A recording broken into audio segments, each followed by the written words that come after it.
So here's another controversial topic for a video, but one I do truly consider worth exploring. In this video we're going to be looking at mental health, trying to define what it is in the first place, and then seeing how it pertains to cognitive functions. And obviously this is not a black and white area. There is more than one way to be mentally unhealthy, or indeed mentally healthy.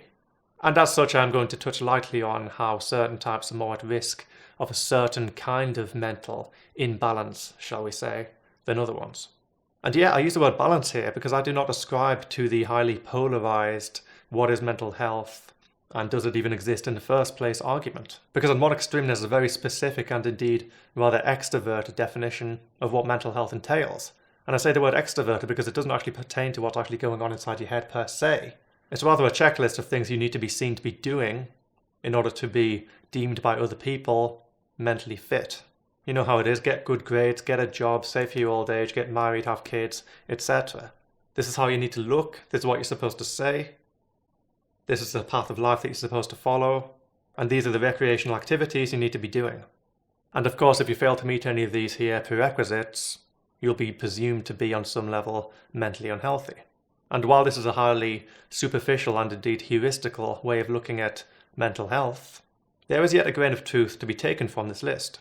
Because external and internal realities need to be intertwined, they are synergistic by nature. Your mental well-being relies, at least to some extent, on you doing certain kinds of things as a human being. And yes, this does involve on some level exercise. Do you need to exercise? Of course not. It is simply something that is optimal in order to maintain your own mental well-being. And of course this term gets misinterpreted because when somebody hears the word exercise, they just picture somebody going to the gym 5 days a week. I mean, that's great, but it's not necessary. But while there are some truths to be taken from this highly superficial imposition of what constitutes mental health, in many ways I consider the hyper-autonomous reaction against it to be even worse. Because of course there will be people who quite rightly feel their autonomy is threatened by this particular imposition, who will seek to argue there is no such thing as mental health in the first place. It's all an entirely illusionary human construct. And of course people in this club aren't denying the existence of what could be argued to be negative emotions, or negative physiological states such as depression. But those people who ascribe to this line of reasoning do yet tend to argue that happiness, for example, has no intrinsic value, and that one's mental state and the good one is able to do unto the world are independent variables. And while I would very much concede that having a prior history of, for example, depression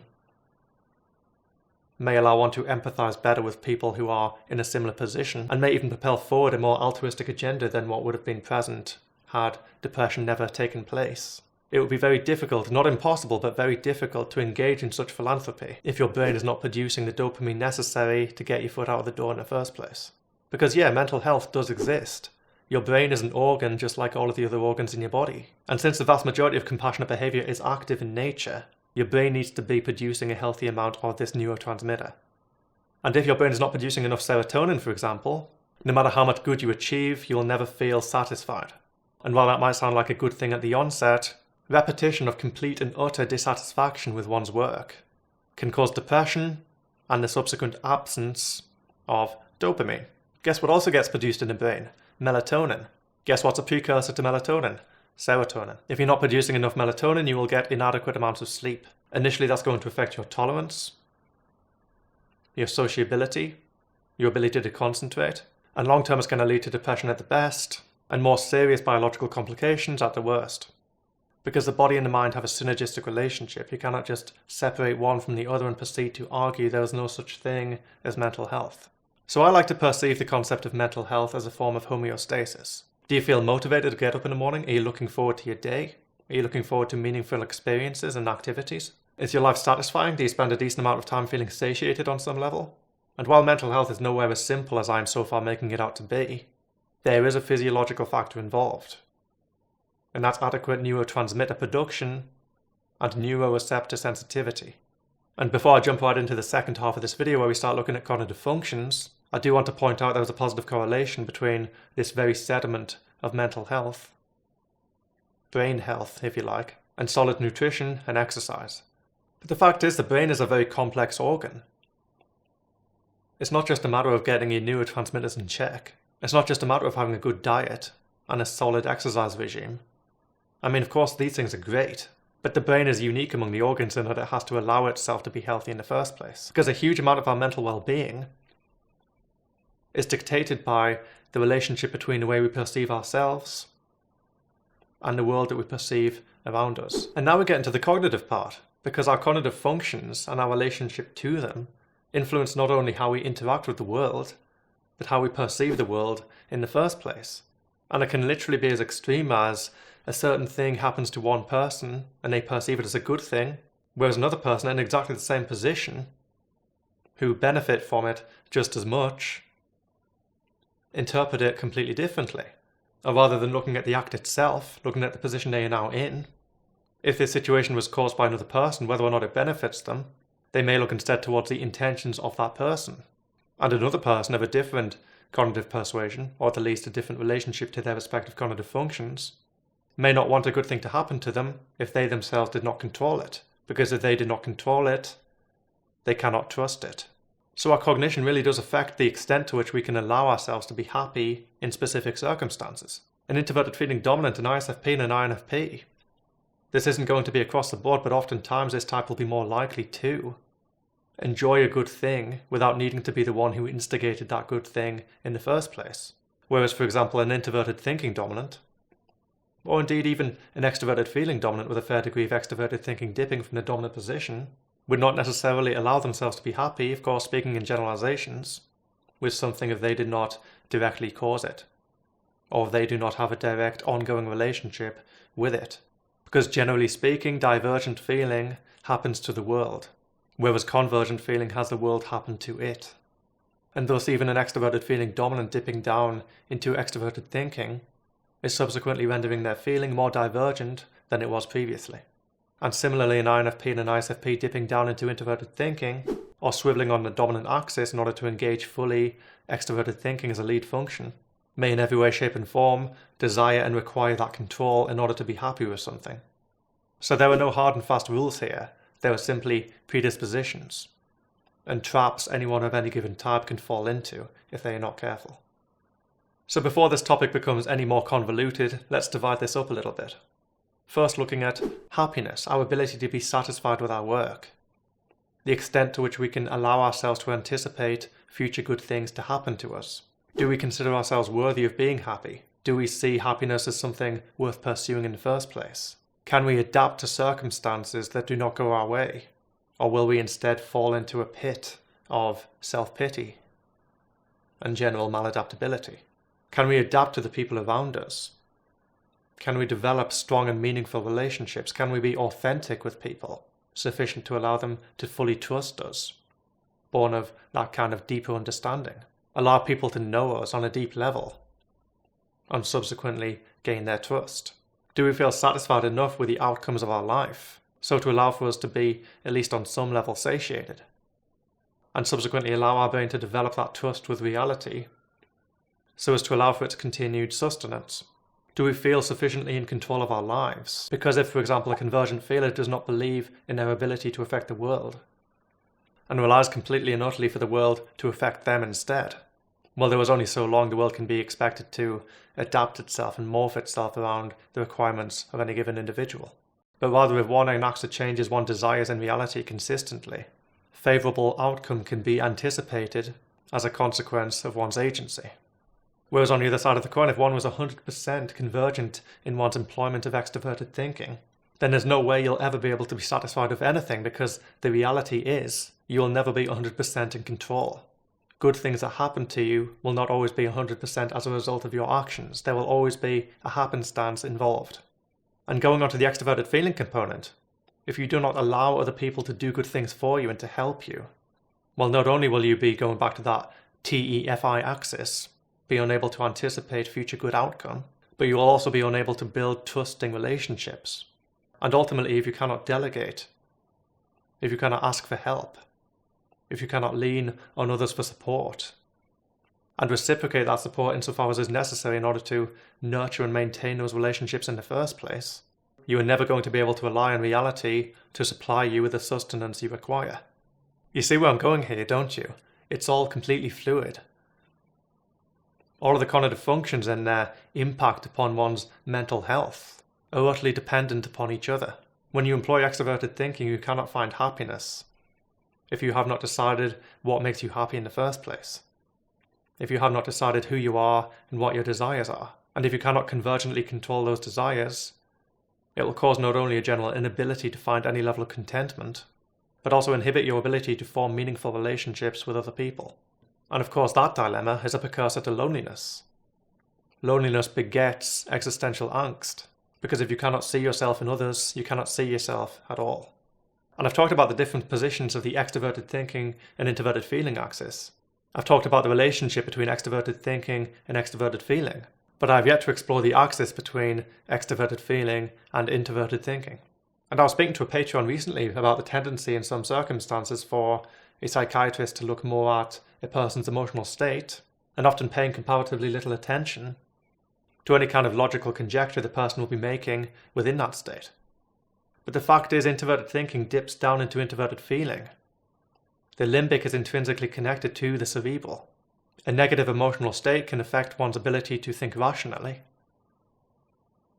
just as a rational revelation can completely and utterly change the way one perceives life, sufficiently so as to give rise to happiness, whether through presenting a beneficial course of action or entirely shifting one's existential perspective. Because yes, when we are in a state of depression, we often make up excuses in order to remain within the devil we know, rather than risk venturing outside into the devil we don't. But any kind of logical assertion must be confronted. Sometimes it's the way one thinks that causes one to feel a certain way. And this can be the difference between something being perceived as good and favourable to something being perceived as utterly malevolent. This can again drastically impact upon your own happiness. You might personally have an absolutely amazing life, but if you're perceiving corruption and entropy all around you, or at least that which you would personally define as corruption and entropy within your particular moral framework, this can again drastically impact your own mental health. Extroverted thinking, our ability to enact meaning in the world. Introverted feeling, our knowledge of what is meaningful to us in the first place. And indeed, our ability to compromise and find happiness where other people would struggle. Extroverted feeling, our ability to forge and feel as intensely as possible those nourishing social connections. Introverted thinking, our understanding of reality in the first place. The relationship between extroverted feeling and introverted feeling. Our ability to be authentic, to build meaningful and trusting relationships. The relationship between extroverted feeling and extroverted thinking. Our ability to trust people, rely on them.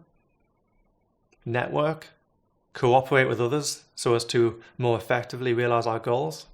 The relationship between introverted thinking and extroverted thinking. Our ability to understand the mechanisms involved. Our ability to construct skill sets and perform those skill sets. All of these fluid continuums must be fully integrated and activated, both in divergent and convergent manners, so as to be able to both reconcile ourselves with reality and find a meaning both within and without. And now I just want to talk generally on one's integration with reality. Because of course you can still be a happy individual and not necessarily completely mentally healthy, because mental health pertains also to our ability to adapt to circumstances around us, to overcome new challenges, to, from a more evolutionary standpoint, survive, and even protect those things that we hold dear. Because of course it would be remarkably oversimplistic to say, oh, mental health is just the degree to which you can procure happiness for yourself, the degree to which your brain is maintaining homeostasis. Because while that's important, so is our perception and understanding of reality in the first place. And here we can start introducing the lenses, because we've yet to look at sensing and intuition in their various guises. But again, the integration of all of these different extremes in all of their respective attitudes is in many ways essential for a mindset that could be deemed healthy. But of course, a cognitively healthy mindset is not necessarily a precursor to maximal altruistic output. Many remarkable contributors to the human race haven't necessarily been cognitively healthy people, or even necessarily healthy on a more neurochemical level. But it's fair to say the cognitively healthy individual is still able to adapt to a greater amount of circumstances, able to overcome an ever-changing world around them, and able to keep moving forward and innovating upon oneself. And I don't need to go into a lot of depth in this particular section. For example, a sensing pairing duo. It experiences reality in an extremely concrete fashion, but it may have such lack of interest in a reality beyond the immediate and indeed in the relationship between what they are perceiving and the world around it, that they are unable to plan for future scenarios, and they may even develop a kind of phobia as a result of the big wide world that they do not understand. And again, an introverted sensing thinking style may only believe in the things that have been previously experienced, and utterly afraid of the new, utterly afraid even of innovation, going back to eras gone by, of a new and promising medical practice, favouring instead the inferior medical practices one is used to, or in a more detached and analytical manner, becoming so obsessed with the particular details of any given task or of any given dilemma or problem, all the while completely adamant in one's own conclusions. And now let's take intuition and thinking, and again direct it externally first. You become utterly afraid of detail. You become utterly afraid of repetition, and therefore unable to build anything concrete, unable to commit to anything long enough for it to make a meaningful difference, and relying on your extroverted intuition to be able to fill in the blanks between the otherwise vague components you are perceiving, to become overly confident in your conjecture, perhaps even beginning to rely so heavily upon assumptions and perhaps even improvisation, that you become unable and unwilling to plan and anticipate things beyond the near future. And similarly, if you direct this intuitive thinking pairing internally, in some ways this can be the worst of all, because you have that internal vague perception and the filling in of the blanks, but it pertains more to an internalized understanding of the very fabric of reality. And as opposed to the overly insular, hyper-introverted sensing, the hyper-introverted intuition, particularly as joined to this introverted thinking codec, begins to practically live in its own dream world, reinventing the laws of reality as it goes along, and thus fearing any kind of interaction with the external world that may very much undermine one's internal assertions, and proceed to completely collapse one's construction of reality. And having explored fully the negative ramifications of any mode of understanding reality when taken to the furthest possible extreme in unhealthy suppression of their polar opposite, e.g. sensing intuition, it is now time to look at the limbic lens pairings, and how indeed when these are taken to their extreme, they can become equally detrimental to one's own ability to survive and adapt to the world around oneself. First of all, let us look at extroverted sensing and extroverted feeling. This doesn't just pertain to one-on-one social situations, or a smaller collection of more intimate relationships. No, it also pertains to one's ability to relate to the human race as a whole, and indeed one's ability to interact with a meaningful community. Because if one's social interactions are entirely micro by nature, entirely concrete and tangible, believing only what is seen, rather than predicted, well, not only is one only getting a portion of the human interaction which would be considered healthy, but one is also inhibited in one's ability to interact with a social situation beyond the hyper-controlled and comfortable one-on-one setting. But in order to adapt to reality, we need to be able to integrate ourselves with communities.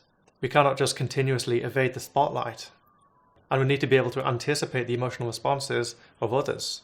Taken to its furthest extreme, extroverted feeling, extroverted sensing is overly insular in its social interactions, having only a few trusted social relationships, evasive of the social unknown, and evasive of the larger social community. And this lack of community can have severe ramifications upon one's own identity as well.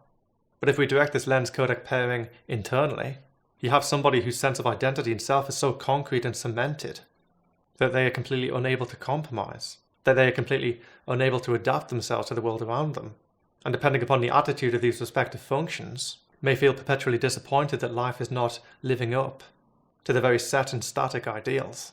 Furthermore, if one's sense of relation to the self is entirely concrete, absent any kind of abstraction, one becomes unable to grow. You become a monument to your previous self. And if you are unable to grow, you are unable to adapt to the world around you. Because, unlike you, the rest of the world is evolving. And in terms of relation, you'll only ever be able to relate to those people who have undergone exactly the same experience as you have. But in terms of extroverted feeling and extroverted intuition, one may be so fixated upon the holistic, the broad, and altogether more abstract perception of external emotion, that one might prioritize one's place within the altogether more abstract concepts of community and indeed society, so as to completely neglect any kind of meaningful, deep one-on-one relationship, and thus there will be a perpetual absence of people who you can truly trust and confide in. Furthermore, as good as you might be at predicting the emotional responses of another person, if you cannot reflect adequately upon previous social experiences, your ability to continue riding the emotional fluctuations of the world will be severely limited. And you may embody an altogether more superficial persona in order to make up for this. And again, when you direct this lens codec duo internally to become introverted feeling and introverted intuition, the self may be so perpetually scattered and divided so as to make it an exercise in futility, ever relating the self to the world around oneself, because one is forever unable to grasp and hold on to the self in the first place. And taken to its furthest possible extreme, it can be even akin to not existing, or to be existing in absolutely everything, so as to feel utterly unindividualized. Not to mention if one's ideals, one's desires are forever fluctuating, there may be a sense of being perpetually betrayed by oneself, as by the time you finally grasp anything in the external world that has meaning, you have already morphed into something that no longer finds meaning in that which you now hold.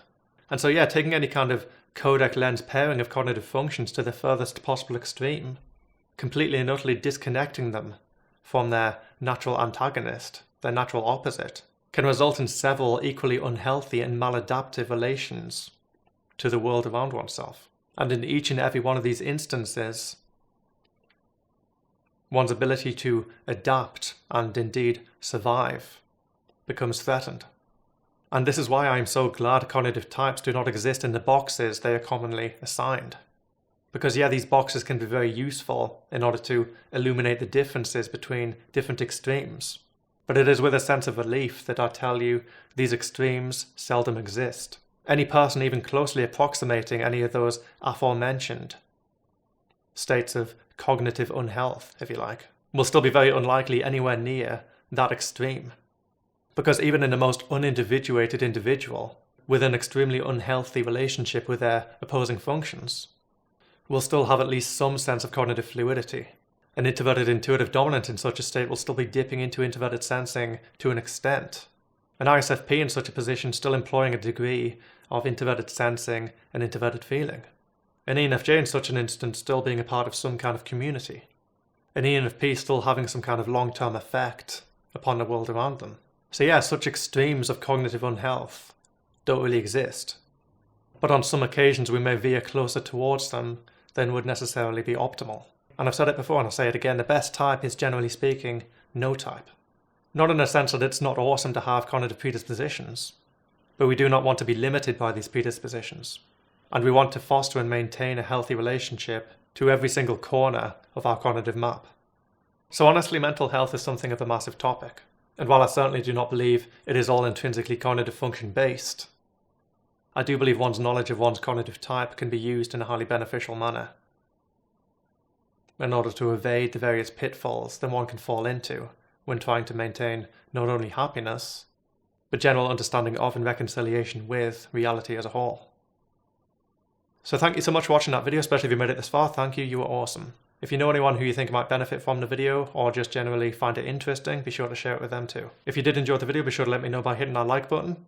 And if you haven't already done so, be sure to click that subscribe button too with the bell icon next to it, that way you can stay notified of future content. And if you're uncertain about what your type is, or would just like to know how your type applies to you on a more individual level, be sure to check out the CPT type service too.